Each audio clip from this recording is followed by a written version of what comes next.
여러분 안녕하세요. 오늘은 이단들에 대해서 다시 한번 살펴보도록 할게요. 특별히 오늘 살펴볼 것은 좀 열광주의적인 그런 신비주의적인 그 이단들이 교회 역사 속에서 어떻게 시작이 되었을까 하는 모습을 좀 먼저 살펴보도록 할게요. 음, 여러분 몬타누스파라고 들어보셨습니까? 이것은 아주 고대 교회 때 정통 교회를 굉장히 위협하던 그런 이단인데요. 굉장히 신비주의적인 그런 이단입니다.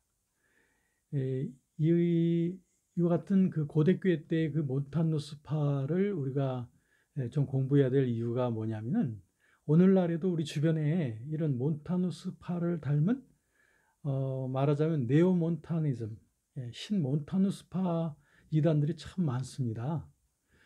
이 이단들의 그 특징이 어떤 것인지 제가 지금 말씀드리면 아마 여러분들은 그런 이단이 바로 몬탄수파와 비슷하구나.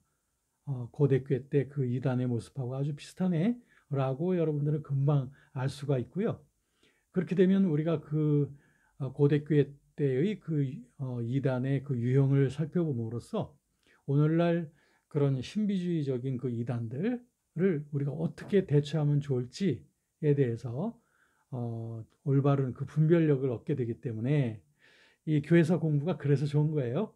자, 그러면 이 몬타누스파가 어떻게 해서 일어나게 되느냐 하면은 여러분 그 초대교회 때부터 교회가 모진 박해를 받았다는 거 알지 않습니까?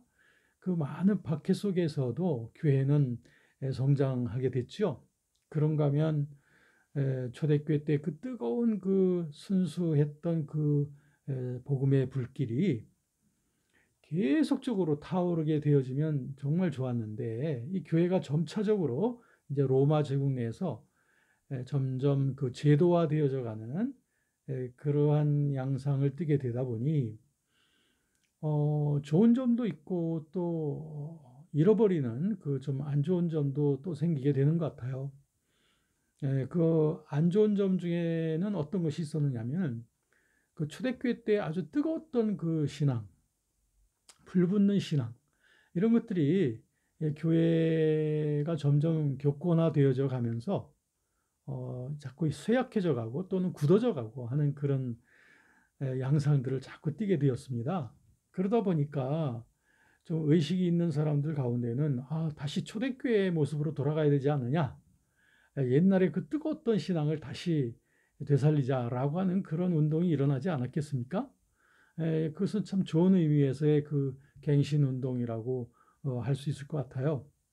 그런데 그 교회의 그 갱신 운동이라고 하는 것은 그 renewal movement, 새롭게 하는 거죠. 근데 새롭게 하는데 그 복음적인 정신을 따라서 그 새로워지는 것은 참 교회가 해야 될 좋은 일이라고 생각을 하는데 갱신을 부르시다 보면은 자칫하면 갱신주의에 빠지게 되십니다. 예. 이 리뉴얼리즘, 어떻게 보면 갱신주의라고 하는 것이 무조건 교회의 그 새로움만을 추구하는 거죠. 그러다 보면 올바른 테두리 안에서 이것이 되어질 때는 괜찮은데 온건하게, 근데 이것이 너무 급진적으로 나아가게 되면 비성경적이고 그리고 복음적인 수준에서 이탈되어지는, 또 무엇보다도 그 교계의 안녕을 위협하는, 즉 그 당시 그 교회의 질서를 그 위협하는 그런 소집단들로서 만들어져 갈 때, 이때 그 집단들은 그 정통 교회로부터 커다란 우려의 대상이 되는 거예요. 그러니까 오늘날에도 이 갱신해야 된다, 새로워져야 된다, 뭐 참 좋은 일입니다. 그런데 거기에는 기준이 있어야 되고, 그리고 갱신에는 또한 그 사랑과 일치성을 우리가 잘 보존해야 되는 또 하나의 그 축을 이뤄서는 안 된다라고 하는 거죠. 새로워지는 거 좋아요. 그런데 그러다 보니까 교회의 통일성이나 일치성과 그 사랑으로부터 깨어지게 된다면 그것은 참 위험스러운 또 하나의 일이라 이렇게 생각이 되어집니다. 우리가 예를 들면 영지주의와 같은 그 운동은 혼합주의 운동이라고 그랬죠. 이 혼합주의 운동은 교회 외부로부터 이 종교를 혼합시켜 하려고 하는 이런 운동이었습니다. 그런데 거기에 반해서 이 몬타누스 운동이라고 하는 것은 교회 내부에서 일어난 거예요. 그리고 동기는 좋아요. 뭔가 좀 새롭게 교회를 새롭게 해보자. 그리고 원래 정신을 추구해보자라고 하는 그 정신은 좋은데, 그런데 그들의 그 기준이 극단적으로 치달아 갈 때, 그때는 전체 교회의 커다란 위험 요소로서 작용하게 되는 것이다 하는 것입니다. 그래서 우리가 몬타누스파에 대해서 살펴보면서 우리는 먼저 그런 정신을 유념해야 되겠다라고 하는 거죠. 우리 주변에도 이런 그 기독교 내에서 새로운 갱신을 추구하고 부르짖는 그런 메신저들도 많고, 그런 부흥사들도 많고, 또 그런 갱신 중심의 그런 운동을 하는 사람들도 많아요. 한 가지 잊지 말아야 될 것은 갱신과 함께 또 하나의 축은 사랑과 일치다. 이 두 가지를 같이 잘 보존할 때 우리는 건강한 기독교성을 지켜나갈 수 있는 것이다. 이렇게 말씀드리면서 이제 몬타누스파에 대해서 궁금해지셨죠? 자, 한번 살펴보도록 하십시다. 이 몬타누스파는 주후 2세기경에 그 몬타누스라고 하는 사람을 통해서 시작이 됐습니다. 그 몬타누스의 그 기본적인 동기는 교회를 갱신시켜보자고 하는 것이었어요. 그러면서 그를 추종하는 사람들이 이제 또 많이 생기게 됐죠.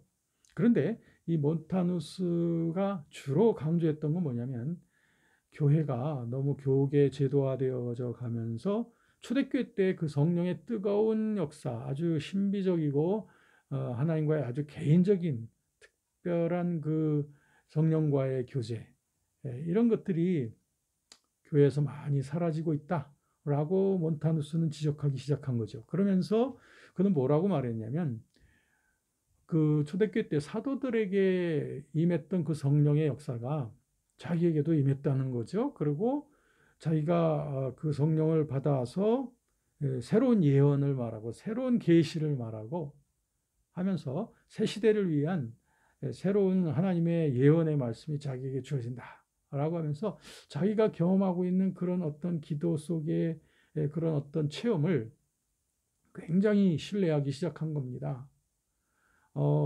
그런데 그를 따르는 추종자들과 함께 이 몬타누스는 교회가 이렇게 새롭게 돼야 되는데, 결국 자신의 주장처럼 교회가 새로워지지 않으면 교회의 교회성이 의심될 수밖에 없다라고 보면서 점점 자기들의 그 과신주의로 빠져들어가게 되는 겁니다.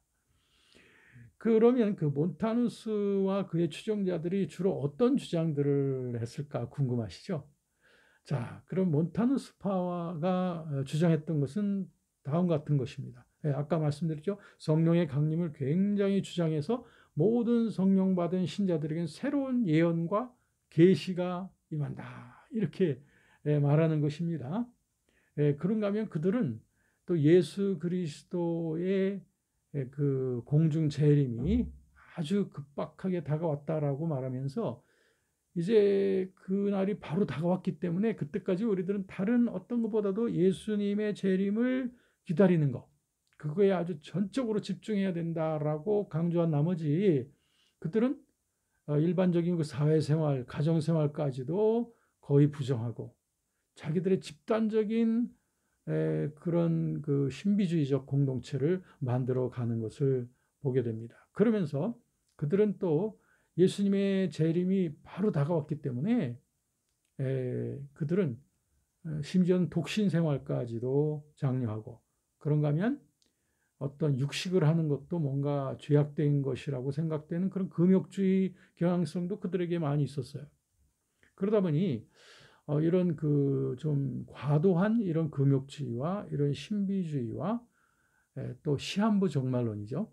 이런 시한부 종말론, 이런 것에 빠져서 그들은 엄격하게 그 도덕 생활을 강조하면서 그들의 집단을 이어져 갔습니다. 그러면서 그들은 말하기를 참된 교회란 거룩한 사람들의 공동체가 되어야 되지 않겠느냐라고 하면서 교회는 거룩하니까 그 교회의 구성원들도 역시 거룩해야 된다라고 하면서 결국엔 자신들의 공동체가 이런 그 특성을 제대로 갖고 있다라고 본 것이죠. 자, 여러분, 이와 같이 우리가 그 몬타누스파의 그 주장들을 생각해 볼 때 우리는 여러 가지 점에서 우리가 정통적인 신앙에서 그들이 탈선해 가고 있구나 하는 것을 볼 수가 있습니다. 첫 번째, 아까 말씀드린 그 성령론에 있어서 이 몬타누스파들이 모든 신자들, 몬타누스파 사람들에게 새로운 예언과 계시가 임한다라고 하면서 그들이 받는 그 예언과 계시는 마치 초대교회 때 이제 그 사도들이 받았던 그런 계시와 거의 비등한 것으로서 생각을 하는 거죠. 이것이 커다란 문제가 되는 것입니다. 당시에도 그랬지만 오늘날은 더욱더 문제가 됩니다. 오늘날도 우리 주변에는 자기들이 새로운 계시를 받았다, 새로운 예언을 받았다라고 말하면서 이 성경의 교훈을 지나쳐서 자기들이 받은 그런 어떤 특별한 주관적 체험을 마치 성경의 그 권위만큼이나 동등하게 두면서 그렇게 과신하는 그런 사람들이 있습니다. 이것은 커다란 신비주의적 문제가 아닐 수가 없습니다. 네. 오늘날 우리 주변에 이런 분들이 많이 있습니다. 여러분, 객관적이고 초시대적인 계시는 단 하나입니다. 그것은 성경, 기록되어진 성경입니다. 기록되어진 성경이야말로 객관적이고 그리고 초시대적이고 그리고 광범위하게 범인류적인 그런 계시라고 말할 수 있어요. 우리가 기도하면서 받는 어떤 영적인 감동이라든지 이런 어떤 직감을 갖다가 소위 그 계시라고 표현하게 될 때 그때 우리들은 상당히 그 신학적으로 커다란 오류에 빠지게 됩니다. 자, 그런가 하면 그 몬타누스파들의 또 다른 잘못 중에 하나는 그 임박한 시한부 종말론입니다. 그 뭐냐면 예수님의 재림이 시한부적으로, 즉 언제 어디 예수님이 재림할 거라고 분명히 그들은 말하기 시작했던 거죠. 그러니까 시한부 종말론과 그 임박한 종말론을 말하는 것하고는 좀 차이가 있습니다. 보통 임박한 종말론이라고 하는 것은 예수님의 재림이 곧 다가왔다고 믿고서 신앙생활을 하는 그런 신앙이 임박한 종말론적 신앙이라고 하면, 시한부 종말론이라고 하는 것은 그 예수님의 재림이 임박했는데 그때가 바로 연할 요시다, 또 어디에 어떻게 그 예수님이 재림할 거다라고 이렇게 강조하는, 이것이 바로 잘못된 그 시한부 종말론이라고 생각을 합니다. 그런가 하면 그들의 또 잘못된 점 중에 또 하나는 그들은 엄격한 금욕주의에 빠져들어갔다고 하는 거죠. 물론 우리가 신앙생활을 하다 보면 우리가 경건함을 추구해야 되죠. 그런데 그것이 성령님 안에서 말씀을 따라서 우리가 복종함을 따라서 나타나는 그런 경건, 이것이 복음적인 경건인데 이 몬타누스파들은 좀 금욕주의 성향에 빠져들어갑니다. 다시 말하면 금욕주의 성향이라고 하는 것은 육체성이나 물질적인 거를 굉장히 죄악시하는 거죠. 마치 이원론적인 겁니다. 그래서 육체를 억압하고 그리고 육체를 초월해서 그런 영적인 수련을 해야만 되는 것이고, 그러기 위해서는 일반적인 가정생활, 그리고 사회생활 이런 것들도 다 떠나서 일반인들하고는 완전히 격리가 되어진 그러한 삶을 살아야 될 거라고 생각하는 거예요. 물론 결혼도 하지 말아야 되고 이것이 바로 금욕주의적인 것입니다. 이것도 역시 복음적인 표준에서 역시 벗어난 것이 아닐 수가 없습니다. 그리고 또 하나의 그들의 잘못은 극단적인 교회론이었습니다. 즉, 아까 제가 말씀드렸죠. 우리가 하나의 그 거룩함을 추구하는 건 좋아요. 그런데 그것과 함께 일치성, 사랑, 이 두 가지가 같이 병존할 때 그때 올바른 교회론이 되는 것이죠. 꼭 잊지 마세요. 우리 주변에 이러한 그 탈선에 빠져 있는 그런 잘못된 교회론의 그런 사람들이 있다는 거죠. 이런 몬타누스파가 걸었던 그 길을 이들이 자기도 모르게 걷는지 모르겠어요. 자, 그러면 이렇게 현저한 잘못들이 지적이 되고 있는 이런 몬타누스파에 대해서 그 당시 정통교회에서는 어떻게 이들을 대하게 됐을까요? 결국엔 이 몬타누스파들이 그 소아시아 감독들이 그 세력의 커다란 위협을 받게 되고, 그리고 점점 몬타누스파의 세력이 확산되어져 가게 되면 따라서 주후 160년 이후에 이 몬타누스파 문제를 해결하기 위해서 여러 차례 교회가 모여서 공회를 열게 됩니다. 그러다가 마침내 주후 200년에 가서 몬타누스파를 이단으로 정죄하게 됩니다. 그래서 이 몬타누스파는 교회사에 있어서 이런 신비주의 이단으로서 정죄받은 아주 대표적인 그런 사례가 되겠습니다. 자, 그러면 우리가 모든 일에는 그 빛과 어둠의 그런 양면이 항상 있는 것 같아요. 이 몬타누스파를 이단으로 교회에서 축출하고 난 다음 이 정통 교회 내에는 물론 당연히 해야 될 것을 했죠. 이 몬타누스파와 같은 그런 잘못된 신앙이 계속 교회 내에 확산되어져 가서는 안 되죠. 그런데 이들을 이단으로 축출하고 나자 우선 교회 내에는 아주 그 훌륭한 일들이 생겼습니다. 좋은 일들이 생겼던 거죠. 뭐냐면은 이제 몬타누스파를 축출하면서 특히 몬타누스파들이 자기들이 주장하던 그런 어떤 성경의 부분들이 있었습니다. 이런 것들을 이제 일반 교회 교부들이 이제 비판을 하고 이들을 정죄하면서 그러면서 이 교회 교부들은 무슨 생각을 같이 굳히게 됐냐면, 야, 빨리 이 성경의 정경의 목록을 분명하게 해야 되겠다. 즉, 정경, 캐논.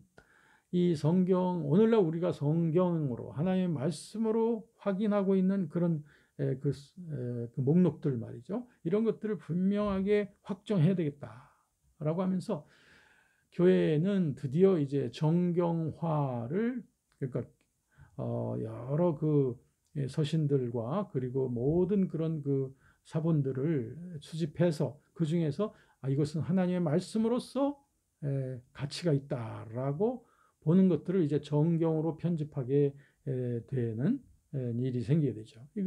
그러니까 정경화 작업에 상당히 박차를 가하게 된 이유가 바로 이 몬타누스파와 같은 이단을 적철하면서 그 시급성을 더 느끼게 된 거죠. 그런가 하면 또 하나는 교회가 좀 더 그 감독을 중심으로 해서 더욱더 똘똘 뭉치는, 즉 감독의 권위가 더 강화되어지고 보장되어져야 되는 그런 교회가 되어야 되겠다라고 하는 그런 의식들을 갖게 됩니다. 그래서 이런 종류의 이단들이 교회 내에 자꾸 들어오게 될 때 감독의 권위로서 교회를 대표해서 교회의 목소리를 한 목소리로 담아낼 수 있는 그런 감독의 권위, 이것을 상당히 강조하게 되었죠. 그리고 또 하나는 이런 몬타누스파와 같은 신비주의 집단을 축출하게 됨으로써 세상으로부터 교회가 교회는 역시 건전한 집단이구나라고 하는 인식을 갖게 하는데 도움이 됐습니다. 이렇게 다 좋은 점만 있었던 건 아니에요. 좀 아쉬운 점도 있습니다. 뭐냐면 이 몬타누스파들은 그 성령 신앙을 굉장히 강조했지 않습니까? 물론 극단적으로 나갔습니다만, 그런데 이제 몬타누스파와 같이 성령을 강조하는 집단들을 축출하다 보니까 이제 교회 내에서 이 성령에 대한 신앙이 상당히 그 조심스러워지는 거예요. 그래서 전에처럼 그렇게 예언을 말한다, 계시를 말한다, 새로운 어떤 시대를 위한 하나님의 그 말씀이 임했다라고 하는 이런 사람들이 이제 몬타누스파와 같은 사람들로 이제 정죄를 당하게 되다 보니까 이제 교회는 이런 그 성령의 어떤 좀 자유로운 그 역사가 자꾸 막히게 되는 그런 안타까운 일이 이제 생기게 됩니다. 그러면서 교회는 성령의 그 역사는 점점 좀 쇠약해져 가는 경향을 보이게 되고, 그 대신 교권 제도가 점점 더 강화되어져 가는 이런 양상을 보이게 되는 것을, 참 이것은 좀 안타까운 일이라고 할 수 있죠. 네. 그런가 하면 또 하나는 뭐냐면, 몬타누 스파가 극단적으로 그 윤리를 강조했지 않습니까? 금욕주의적인.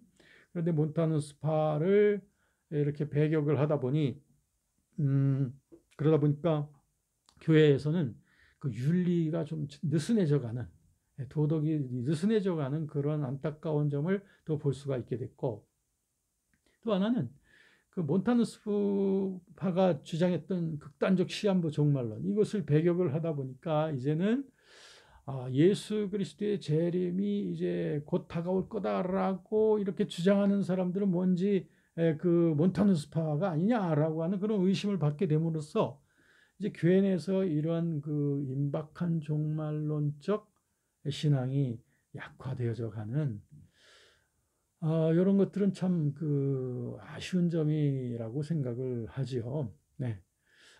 이렇게 되어져서 이제 교회는 점차적으로 교권주의화되면서 이 영성에 있어서는 좀 메말라져 가고, 또 성령에 대한 신앙에 있어서 상당히 위축되어져 가고, 또 예수님의 재림을 간절히 기다리는 그러한 신앙들이 점차 쇠약해져 가는 이런 안타까운 점도 함께 들 수가 있습니다. 자, 이와 같은 그 안타까운 점은 또 우리로 하여금 새로운 숙제를 생각나게 해주는 거죠. 그건 뭐냐면, 그래, 그 몬타누스파를 배격하는 것은 옳은 일이었지만, 그걸 통해서 우리가 좀 잃어버린 안타까운 점들이 있다면, 이런 것들은 우리가 다시 새롭게 세워나가야 되지 않겠나라고 하는 것이 하나의 우리 현대인들을 위한 그 숙제가 아닐까 생각을 해요. 이런 점에서 우리는 그 우리 주변에 이런 몬타누스파를 닮은 유형의 그런 집단들을 많이 볼 수 있죠. 이런 집단을 하나의 신몬타누스주의, 영어로는 네오몬타니즘이라고 이렇게 표현할 수가 있겠습니다. 그러니까 우리 주변에도 이런 네오몬타니즘 성향의 사람들이 많이 있고, 그런 집단들이 있다는 거죠. 근데 여기서 한 가지 꼭 유념해 주실 것은, 이런 네오몬타니즘 성향이 다소간이라도 있다고 해서 이걸 갖다 이단이라고 정죄하고 그런 것은 상당히 냉혹합니다. 이거는 그들의 그 성향이, 그런 성향은 우리에게 어느 정도 필요할 수 있습니다. 그리고 어떤 분들의 신앙에 있어서는 이런 신비주의적 이런 몬타누스주의적인 그런 성향의 신앙이 좀 더 그 가까이 있는 분들도 계셔요. 근데 그런 분들을 다 이단이라고 하면 곤란하죠. 이 말은 무슨 말이냐면, 그런 신몬타누스주의 성향이 정말 과도하게 깊어짐으로 말미암아 완전히 교회의 일치와 사랑의 정신까지도 깨트릴 정도가 되어져 간다면, 그것은 정죄받을 만한 정도가 된다는 거죠. 그런데 그 정도가 아니라면, 어찌 보면 이 신몬타누스주의는 오히려 우리를 좀 새롭게 갱신시킬 수 있는 좋은 활력소도 될 수 있습니다. 그 교회와의 질서를 잘 유지해 간다면 말이죠. 그래서 중요한 것은 교회론입니다. 이 신몬타누스주의 성향을 갖고 있는 분들이나 그런 집단이 이 교회론에 있어서 건강한가? 이게 하나의 잣대입니다. 이들의 교회론이 건강하다는 건 뭐냐면, 그들의 교회의 갱신을 부르짖으면서도 모든 기존의 교회들을 사랑하고 존중하고, 그들과의 유대를 상당히 존중하는, 이것은 건강하게 영향을 줄 수가 있어요. 그런데 이들의 성향이 극단화되어져서 마침내 자기들의 집단의 우월주의에 빠지게 되고, 그 다음에 더 나아가서는 이 우리들의 집단만이 참된 교회성을 갖는다. 그렇게 되면 다른 교회들을 상당히 그 경시해서 보는 경향으로 자꾸 발전해 간다면 이것은 위험으로 가는 그 길이다. 그러므로 저는 이단이냐 아니냐라고 하는 것을 평가할 수 있는 그 기준에는 그 교회론이 있다. 저는 이렇게 늘 생각을 하고 있습니다. 그 오늘날에 그러면 이 몬타누스주의 성향의 그 정신이란 어떤 거예요? 몬타누스주의 성향이란 어떤 것인가? 옛날에 고대교회 때 있었던 몬타누스주의파하고 똑같진 않더라도 그와 비슷한 유형의 신앙들을 우리가 얼마든지 볼 수가 있죠. 그게 이제 신몬타누스주의라고 하시는 거예요. 그런 오늘날에 발생하는 그 신몬타누스주의는 대개 어떤 특징들을 갖고 있을까 보면은 우선 고대교회 때 그 몬타누스주의하고 비교해 보면 좀 상당히 세련됐고 좀 더 경미하다고 말할 수 있어요.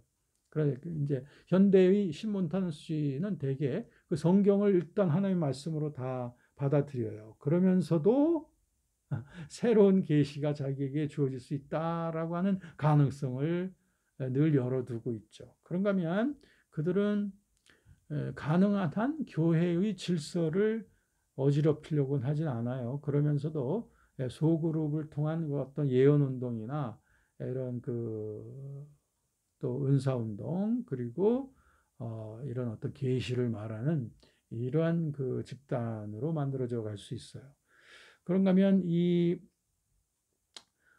이런 신몬탄주의에서는 또한 임박한 종말론을 또 많이 강조하죠. 시한부까지 가진 않더라도 되게 임박한 종말론을 많이 말합니다. 그런가 하면 이들은 도덕적인 완전을 또 강조함으로써 그 극단적인 금욕주의 성향으로까지도 흘러갈 소지들이 있죠. 자, 여기서 제가 이제 정리해드리면 결국엔 밸런스입니다. 밸런스. 즉, 이들이 강조하는 그 갱신주의와 갱신적 메시지와 교회의 그 일치성이 밸런스를 갖게 된다면 그것은 좋다 이거죠. 그것은 오히려 이 갱신성이 이 교회를 새롭게 할 수 있는 좋은 요소가 될 수 있다. 그런데 이것이 지나쳐가서 결국에 교회 통일성을 깨트리게 되고 교회로부터 결국 우려의 대상이 되어져 간다면 이것은 결국 그 길로 계속 가게 되면 그 이단으로 정제되어져 가는 그 길을 가게 되는 것입니다. 사실 우리 주변에 있는 많은 이단들, 그 이단들이 대개 다 이런 길을 걸어갔던 것을 볼 수 있습니다. 결국 오늘날 지금 이단들의 분명한 특성은 기존 교회의 그 구원을 인정하지 않지 않습니까? 자기들 집단만이 완전하고 새롭고 그리고 유일한 그 집단이라고 강조하는 그 특징이 있죠. 이게 바로 이단들의 특징이 되는 것입니다. 자, 오늘 공부를 통해서 여러분 우리들은 역사의 교훈을 우리가 받을 수 있습니다. 이것은 남의 얘기가 아니고 바로 우리의 얘기인 것이고 이전의 얘기가 아니라 바로 오늘날의 얘기도 될 수가 있는 거죠. 이와 같은 교회사적인 그 분별력을 가지고 우리 주변에 있는 여러 그 급진적인 집단들을 우리가 잘 분별함을 통해서 할 수만 있다면 그들이 올바른 신앙으로 돌아올 수 있도록 우리가 인도를 해줄 수 있다면 최고로 좋겠습니다. 그것은 가장 칭찬할 만한 일이죠. 그들이 올바르게 너무 극단화되지 아니하도록 이끌어 올 수 있는 그런 견인차 역할을 해줄 수 있는 우리가 된다면 최고입니다. 그런데 이제 그러한 교훈들을 지나쳐서 결국에는 귀를 막고 그리고 모든 교회의 소리를 듣지 아니하고 마침내 자기들의 집단의 독단주의에 빠져들어간다면 이것은 교회를 해롭게 하는 그러한 해악적인 그런 집단이기 때문에 이단으로 정죄되어지는 거죠. 자, 유익하셨죠? 여러분, 이와 같은 정신 가지고 우리 교회를 강화하고 일치된 교회를 세워갈 수 있는 일에 우리 모두 힘을 합쳤으면 좋겠습니다. 감사합니다.